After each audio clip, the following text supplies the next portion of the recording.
Hello, friends. If you're hearing the beautiful birds in the background, we are not at Augusta. Jared and I are actually at my backyard pool that we've been working on. She's a real peach here. Yeah. Okay, now that we've admired that thing. Yeah, this is the first outdoor podcast we've ever done. We thought it would be a good idea for the birds in the background.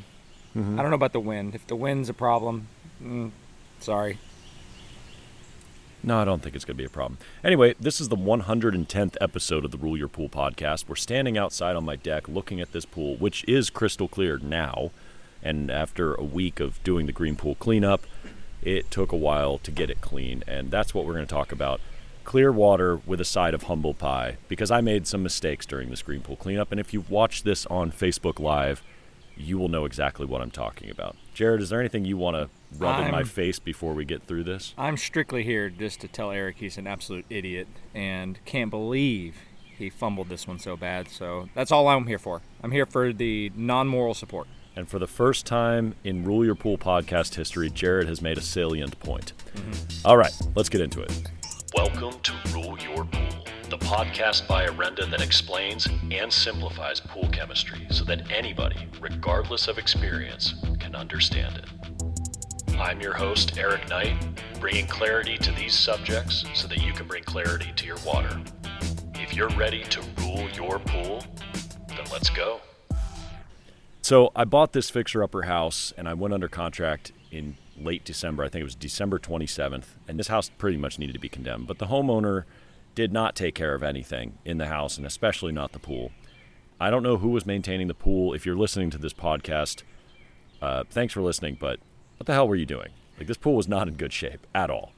And I understand homeowners need to pay for things and repairs, but this pool was in pretty much disrepair. And honestly, that's the main reason, as you know, Jared, the main reason I bought the house was the condition of the pool and what we could do with it. And there was no circulation, there was no filtration, there was no nothing.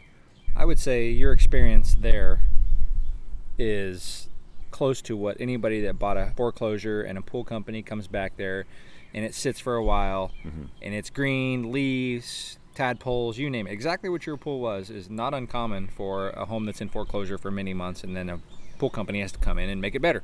Yeah. And that's exactly what this was. Well, kind of, except I saw it going into decay, and I deliberately let it go because I wanted to do a green pool cleanup, and I wanted to show how to do it without draining. And we had a bunch of comments when we were doing the green pool cleanup of, well, why didn't you just drain it? And yeah, that would have been a lot faster and a lot easier, but there are a lot of factors to consider. And Jared will get into that in just a second. But the point is, there was no circulation for almost 3 months. Zero filtration, zero circulation whatsoever. And when we did the green pool cleanup, and I'm going to talk about the process that I went through and the things I did wrong, there was no circulation or filtration at all for a week during that process. We just let the chlorine and the Orenda chemicals do their thing. And it eventually did work. It just took longer than we expected. So, Jared, why did we decide to not drain the pool and do it this way? Well, first off, it wouldn't have been very educational if we just drained the pool and refilled it with fresh water. So there was an educational component to why Eric did what he did. But more than that, there are rules and things you need to be aware of before you just rip a Band-Aid off and say, I'm going to drain a pool. Even if you partially drain a pool, you need to be considering other things that may have happened at your home. For example, what time of year is it? If I'm in Dallas or even Charlotte and we've been through a month or a month and a half of just absolute rain every day, it seems like the water tables are extremely high. What do you think is going to happen if you drain a pool when the water tables are high? It's going to float. Pop. So you want to create some real damage, go ahead and give that a whirl. It's something that you need to be aware of, and if you've noticed that you've had a lot of rain lately, just tell your homeowners or your customers, hey, I don't feel comfortable draining this pool because it's been raining a lot, the water tables are high, and I'm afraid if I take the weight out of this thing, it's just going to pop up and be problematic. So that's number one. That's going to probably be your biggest expense and problem. Yeah, floating a pool, especially if you were in coastal areas with higher water tables to begin with, that is a problem that's beyond costly. I mean, that's about the worst thing that can happen. So you don't just drain a pool. And if you're a homeowner listening to this, hear us loud and clear. Do not drain your own pool. And we actually ran into a situation like this a while ago, that what if you have a vinyl liner pool or a fiberglass pool, Eric, and you decide to drain a pool? Well, they can wrinkle, they can crack, all sorts of damage can happen. It is not fun if you do this the wrong way. So my personal recommendation is, if you think you're going to drain a pool, always consult a professional. Yeah. And a licensed and insured professional. Yes, because this is not something you really want to mess around with and play with, and it's expensive if you do mess it up. Right. Like Jared said, the real reason we did this, we talked a lot about this for months before doing it, of what we wanted to show to the audience, you and Facebook Live and all that. And we've thought about doing a YouTube thing too, but that is so much work, and we've got a lot of other things on our plate right now. We may eventually put them on YouTube, but for now, they're sitting on Facebook. We wanted to show how to do things a little bit differently. We wanted to show things that you may not have tried. The next part is, what if you're in an area that you cannot drain a pool? Like in Southern California or parts of Arizona and so forth, where they're in drought situations and there's restrictions on wasting water. Mm-hmm. Or if you're just conscious about wasting water in general, you can't always drain your pool. Yeah. So you have to figure out ways to get it clean and clear without displacing much water, which there are ways to do that outside of just chemically doing it. There's RO once you get it cleaned up. If you have I was going to say, once you get it cleaned up, you can't just RO a green pool. No, that would last about 5 minutes. These are the situations that you have to be aware of whenever you talk about draining a pool or cleaning a green pool or getting things cleaned up. Just don't go willy-nilly throwing a back pump or something in here and draining it down without thinking of the consequences or potential consequences. Right. And generally speaking, it usually goes a lot better than the way I did it, because I'm going to go through in order what I actually did and where I screwed up. If you follow the procedure, which I didn't do because I was so focused on the video and distracted, if you actually follow the procedure, we've done a lot of them, and they do clear within 24 to 36 hours completely to look like what we have right now, which is crystal clear water. And that's what I was expecting to have happen. But because I skipped some steps unintentionally, and it's kind of funny too, because so much of this pool, my intention is to deliberately do the wrong thing to show why you don't do things. But this was actually a mistake. I wasn't trying to do the wrong thing. I just got distracted. Hold on. Let's wait for this plane. Again, this is the first Rule Your Pool podcast recorded outside. So I just discovered I'm in the flight path of Charlotte International Airport. So we'll wait.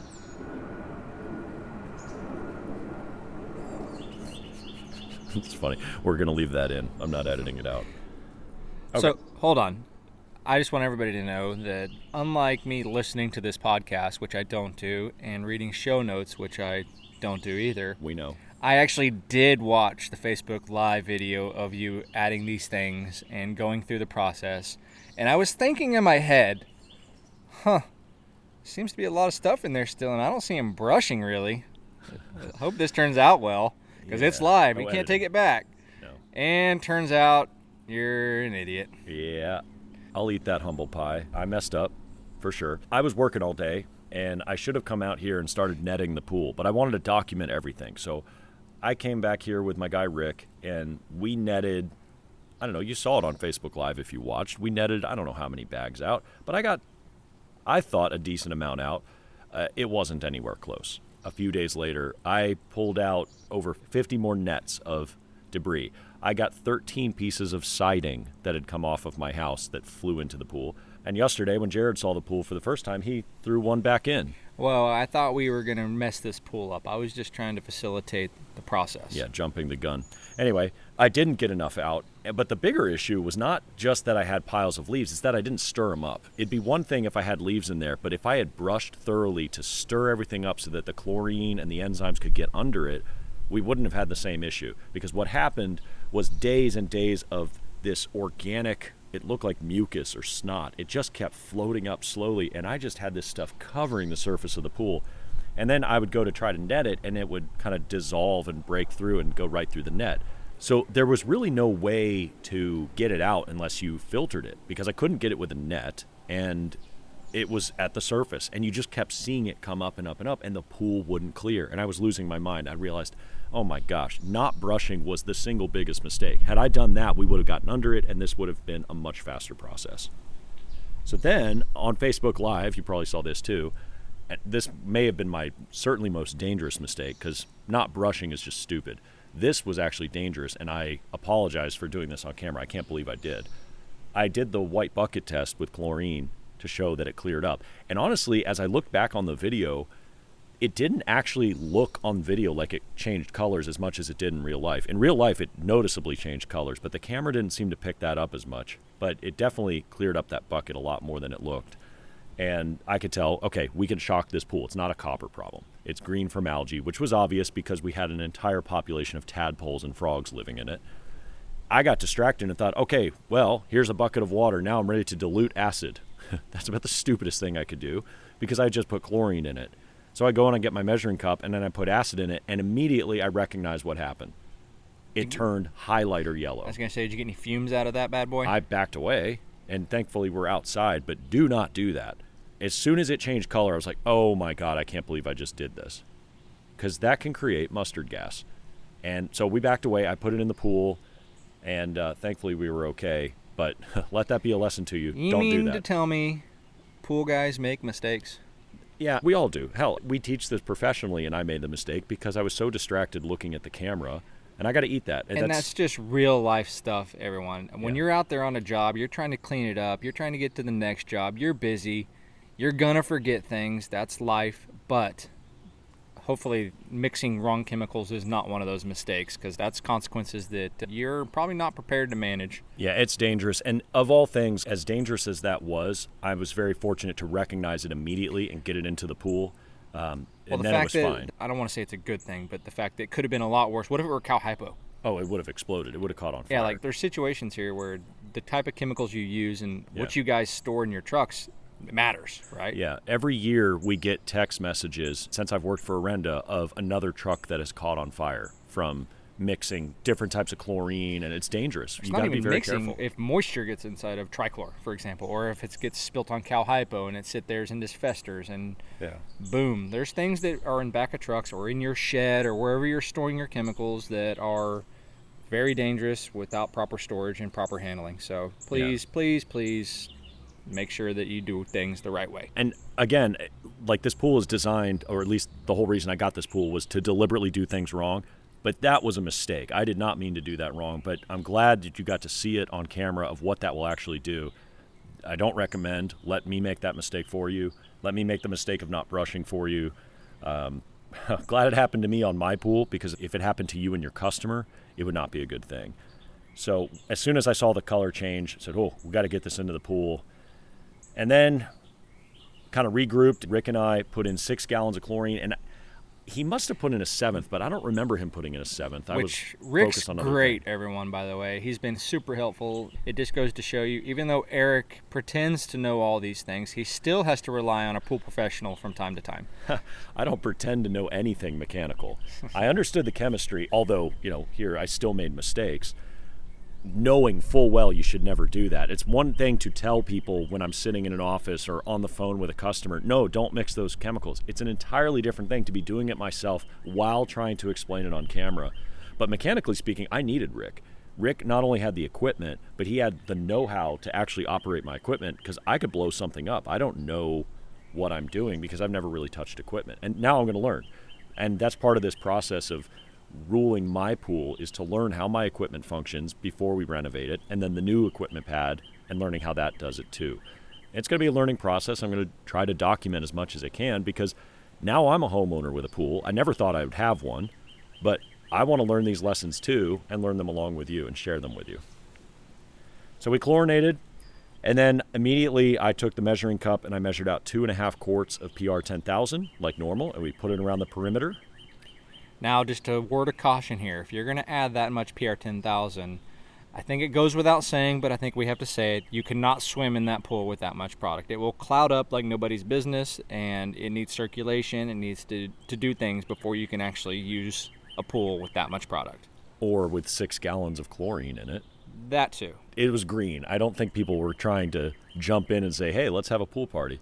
But yeah, if this is not a green pool cleanup, you wouldn't use that much PR. That was 1 quart per 10,000 gallons. Normally, we recommend a maximum dose residentially of 8 ounces per 10,000 gallons at a time, and then clean it up, vacuum it out, clean your filters. If you're trying to do the Orenda bomb, meaning you need to break the water, that's at least half a quart up to a quart per 10,000 gallons. And of course, for the green pool cleanup, we did a full quart. So I measured that out, put it around. Of course, it clouded up like crazy, and you could see that on the Facebook Live. And then I followed that up with 2.5 quarts of CV600 enzymes. And some of the questions we got is, hey, the original procedure, you said do that the next day. Well, yeah, you can. I decided to do it on the same day for 2 reasons. Number 1, we were on Facebook Live. And number 2, I thought it would be faster. And some people do it the same day. It shouldn't be a problem if I had actually brushed the pool so that the enzymes could get down there. But amazingly, the enzymes still got down there, and they did clean things up, as evidenced by the mucus stuff that kept floating up for 4 days. Well, it had a all-you-can-eat buffet of organics down there, so Right. it was in heaven. Not that it's eating, but it's just when you get that much chlorine in there and the enzymes breaking down the carbon and so forth, you're going to have a heyday. I'm surprised it didn't bubble up like crazy either. Oh, it did bubble up. It wasn't quite foaming, but it was bubbling up. But this stuff just kept floating up. And if you've done one of these, you'll see some amazing stuff float up out of the lagoon that you didn't expect. And that's just a byproduct of the enzymes breaking down carbon. So then we moved and turned on the deck pump to move water around. Rick had a little pool pump on a cart because my filtration system was not operational yet. It didn't have any filter grids in it. So we just used his just to stir it up a little bit. Not enough to get the leaves moving, though. On that note, if you were doing this normally, you would want to make sure your equipment was operational before you started to go down this path, because you don't really have 2 days to wait. Once you get it nice, clean, and clear, and it looks like crap on the bottom that you need to get cleaned up, you can't be waiting on your equipment to operate. So generally speaking, when I've done a cleanup, I'll circulate the filter in the pump while it's cleaning up, because I know it's going to load it up. I know I'm going to have to clean it. I know I'm going to have to backwash it. These are all normal things. But the quicker you can, number 1, filter, but 2, move the water and mix it around evenly as you can, it's going to facilitate a better process. Absolutely, and that's what I did not do. I did not have an operational filter. I did not have an operational circulation system, and we did it anyway. And some of that was by design. Others were delays on actually getting the stuff. So we do have new grids in there. We do have a new manifold. We charged it with DE, but we weren't ready to turn it on because the pool was so cloudy. It still hadn't dropped out. And so I'm using this little deck rig pump that Rick had that goes to waste, which is fine, but it's got a tiny little strainer basket, maybe a quart in size. That thing gets clogged up in about 5 seconds. I could get maybe 6 to 12 feet on the bottom of the pool with all that dust. And the dust went through the strainer basket and went to waste. That was fine. It was the leaves. So I'm getting stuck on these leaves, and I said, you know what? This is crazy. I did like 5 of those baskets, totally loaded it up. I said, no, I'm going to stop this, and I'm going to start netting. So I netted out about 50 bags, and this was a few days later. I couldn't believe how much came out, and it's all over my yard. You can actually see it from here. It's just piled over there, and it's so nasty. It smelled terrible. So when you decided to net it out, then you just basically stirred it up again and restarted the process over. Kind of, but there was still green when I was netting it out, meaning that the chlorine was not able to get through those piles of leaves. Stuck under the leaves. Yeah. Right, because I didn't brush. So I net out as much as I can do, and I can't feel anything else. I pull out all that siding. I pull out everything. I think I've got the whole bottom cleaned out. And then I brushed like crazy. I brushed the walls, and I really stirred it up on purpose. And the only thing I added was a gallon of chlorine, and that was like 4 days in. And then I haven't added anything since or before that. I mean, it was really the green pool cleanup, and then 4 days later, it might have been 3 days later, that gallon of chlorine. And it, the pool stayed. It's been maintaining chlorine. I still have chlorine today. It never zeroed out chlorine, so clearly something went right. But when it did finally settle, I vacuumed out, and that was a long process because there's a ton of dust, and there was still a lot of leaves at the bottom. But I ended up getting it clear. We turned on filtration the day before yesterday. And now it's crystal clear, but there's still dust on the floor and some DE because of the backwash and recharging DE. I have a broken multi-port valve. The equipment pad is not nearly level, so things are just in bad shape. But generally speaking, for an equipment pad as bad as mine, look at the water. And y'all, his equipment pad looks terrible. It is terrible. But that's why I bought the house. When I saw the equipment pad, I thought, ooh, there's potential here. Like, we could do this right, and this would be a beautiful pool. I mean, there's at least a 12-inch grade from one side of your pad to the other, and it's falling off the back. Your heater's about to go anytime. Yeah. So this is just one of many lessons that Eric's going to learn with his new home ownership and pool ownership. Yeah. Of, oh, crap, this broke. What do we do? Because Exactly. things happen, everyone. They sure do. And I looked at the pool. I thought, it's a pretty shape, though. Be honest, like, Other than the surroundings, the deck is not great, but the shape of it, the shell looks good. I like the look of the pool, but the equipment's terrible, and I thought we could renovate this thing and make it really nice, and that's the goal. But I want to document the entire process from the green pool cleanup and on. We didn't drain the pool, not only for the reasons Jared listed. We wanted to show you how we do it. How do our customers actually do this if they can't drain a pool? And generally speaking, draining a pool is a major operation. It takes multiple people, whereas one person can do this usually in 2 days if they do it right and don't shortcut steps like I did. And then from here on out, I'm going to be ruling my pool with the normal chemistry that I promote when we teach classes, but we're going to be doing things to this pool that are intentionally destructive, like motor oil, trichlor on the stairs to try to destroy things here and there, all sorts of stuff. I can't wait till we try removing calcium with soda ash, because that's going to be an absolute mess. Yeah, that's going to be a mess. I'm looking forward to doing that, and I am waiting on a few things. I do want to get some pH probes so that we can track what we do in real time and cross-reference that with a video of what we're doing, so we can see when we throw that soda ash in what it does to the pH and what it does to that calcium hardness I'm just going to level. guess it's going to go up, Eric. I'm going to guess so too. Okay.